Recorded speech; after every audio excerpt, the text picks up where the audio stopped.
How to block a number on iPhone. In this video, we're going to show you how to block a number in iPhone, so make sure you watch the video till the end. From call history. Step 1. Launch the phone app, then navigate to the Recents tab. Step 2. Look for the number you want to block and tap the encircled eye icon on the right hand of the screen. Step 3. Scroll down to the bottom of the next screen where you will find the option to block this caller. Tap on it to prevent the number from reaching you. From contacts. Step 1. To block a contact or number on your phone, you can access the contacts from your home screen or through the phone app.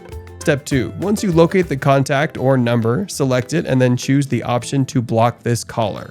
Step 3. A confirmation pop-up screen will appear, asking you to confirm the action. Simply tap Block Contact to add the number to your blocked list. From messages.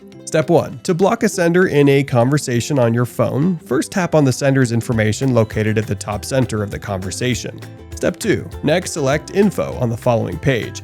Scroll down to the bottom where you will find the option to block this caller, highlighted in the red text.